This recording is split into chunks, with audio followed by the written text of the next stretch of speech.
안녕하세요.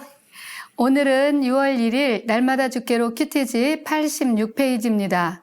성경 본문은 구약성경 잠언 30장 24절로 33절 말씀입니다. 이 말씀을 가지고 미물에게서 얻는 지혜라는 제목으로 큐티 가이드를 시작하겠습니다. 사랑하는 성도 여러분, 오늘 본문도 역시 아굴이 쓴 잠언입니다. 그는 여러 종류의 동물들을 특성 있게 설명을 하고 있습니다.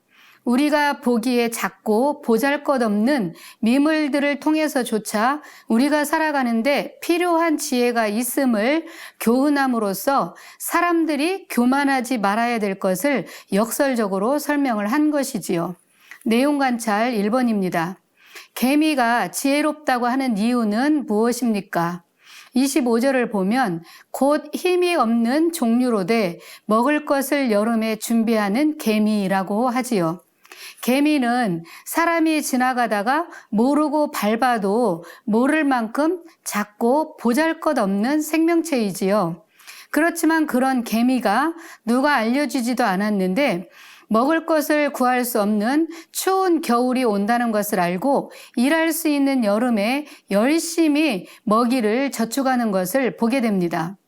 그러기에 먹이를 열심히 찾아 돌아다니는 힘센 사자가 혹시 궁핍하여 줄이는 일이 있다 할지라도 이 부지런한 개미는 풍족하여 궁핍함을 모른다는 것입니다. 그래서 잠언 6장 6절에도 보면 게으른 자는 가서 개미에게 배우라라고 말씀을 한 것입니다. 두 번째, 사반을 지혜롭다고 하는 이유는 무엇입니까? 26절을 보면 약한 종류로되 집을 바위 사이에 짓는 사반이라고 합니다. 이 사반은 우리가 이해하기 쉽게 토끼 종류입니다. 오솔이라고도 하고 혹은 아라비아의 들쥐라고 생각을 하시면 이해하기 쉬울 것입니다. 이 사반은 겁이 많고 약한 동물이지만 스스로를 보호하기 위해서 바위 사이에 집을 지을 만큼 지혜가 많은 동물이라고 합니다. 스스로가 연약한 것을 알기 때문에 천연의 견고한 요새를 도피처로 삼는 것이지요. 마태복음 7장 24절에 보면 지혜로운 자가 나오는데요. 이 지혜로운 자는 그 집을 반석 위에 짓는 사람이라고 하지요. 그런 것처럼 우리는 우리의 반석이 되시고 피난처가 되시며 우리보다 높은 반석이 되시는 하나님께로 향하는 것이 지혜이며 그분께 우리의 거처를 두는 것이 참 지혜다라는 것을 알 수 있습니다. 세 번째, 미련한 사람에게 주는 교훈은 무엇일까요? 32절을 보면 만일 내가 미련하여 스스로 높은 채 하였거나 혹은 악한 일을 도모하였거든 내 손으로 입을 막으라고 합니다. 스스로 높은 채 하는 것과 악한 일을 도모하는 것, 그것을 미련한 것이라고 하지요. 여기서 스스로 높은 채 하는 것은 교만한 마음에서 나오는 악한 생각입니다. 자기 자신의 지위나 위치를 잊은 채 다른 사람보다 자기를 높이거나 남을 쳐서 자기를 돋보이게 하며 거만하게 무례를 범하는 것을 어리석다고 합니다. 이렇게 미련하여서 악한 생각을 잠깐 품었을지라도 즉시 그 마음을 돌이켜서 입을 틀어막고 말로 내뱉지 말라고 합니다.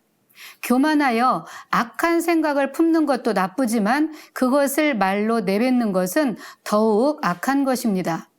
특히 누구도 감당할 수 없는 왕이나 자신보다 높은 지배계층에 있는 사람 앞에서 말을 함부로 했거나 잘못했다가는 큰 낭패를 볼 수 있지요. 그러기에 스스로 높아지고자 하는 교만함을 내버리고 자신의 분수를 알아 자신의 자리를 지키고 입을 지키는 지혜가 있어야 할 줄로 압니다. 네 번째, 연구와 묵상입니다. 내 손으로 입을 막으라고까지 하면서 화를 참으라고 하는 이유는 무엇인지 묵상해 봅시다. 32절로 33절 말씀인데요. 악한 생각을 말로 표현함으로 악을 남에게 전염시키고 스스로 높은 채 하여 토하는 그 악한 말은 언제나 일을 저지를 수 있습니다. 입이 화근이라는 말이 있지요. 그것은 곧 관계 속에서 분쟁으로 이어질 수 있기 때문입니다. 우리가 잘못한 일에 대해서는 스스로 낮추어야 합니다. 욥이 자신의 입술로 미련한 말을 쏟아냈던 것들을 회개할 때 손으로 내 입을 가릴 뿐이로소이다 라고 했던 것처럼 자신이 잘못한 것에 대해서는 인정하고 변명하지 말아야 하며 입을 다물어야 합니다. 뿐만 아니라 우리는 남의 감정을 촉발시키는 말을 해서도 안 되는 것이지요. 불난데 기름 붓는 격으로 빈정거리는 말투로 도발하여 노를 격동시키는 사람이 있습니다. 평소에 화를 잘 내지 않는 사람까지도 분노하도록 만드는데 탁월한 사람이지요. 이렇게 노를 격동하는 일은 다툼을 불러오며 다툼이 있는 곳에는 분란이 생기며 온갖 악한 일들이 있기 마련입니다. 우유를 격렬하게 저으면은 그 우유 속에 있는 좋은 것들이 다 분리되고 코를 비틀면 피가 나듯이 노를 격동시키는 것은 한 사람의 신체와 심령을 고갈시키며 그 사람 안에 있는 모든 선한 것들을 파괴하는 것입니다. 또한 분노에 찬 성난 말이 제2, 제3의 화를 불러일으키며 공동체를 무너지게 하는 죄로 연결될 수 있기에 입을 틀어 막아서라도 순간의 화를 다스리고 참아야 하는 것입니다. 5번째, 삶의 적용입니다. 잠언에 소개된 동물들을 볼 때 내가 본받아야 할 교훈은 무엇일까요? 지혜로운 삶을 살도록 결심하고 실천해 볼 것은 오늘 본문에 소개된 동물들이 한결같이 작고 약하며 보잘것없는 것들이라는 것입니다. 그럼에도 하나님이 그것들을 만드실 때에 저마다의 고유한 특성을 주셔서 강하면 강한 대로, 약하면 약한 대로 하나님이 주신 질서에 따라 살게 하셨습니다. 그 질서 속에 조화를 이루며 살아가는 것이지요. 이 질서는 사람도 마찬가지입니다. 가난한 사람, 부한 사람, 아픈 사람, 건강한 사람, 정말 다양한 사람들이 모여서 공동체를 이루며 살아갑니다. 만물의 영장이라고 하는 사람들이 이 질서를 무너뜨리고 창조주 하나님이 아닌 자기 자신을 주인으로 삼아 교만하게 행하며 스스로 높아지고자 한다면 관계는 단절되고 혼란을 겪게 될 것입니다.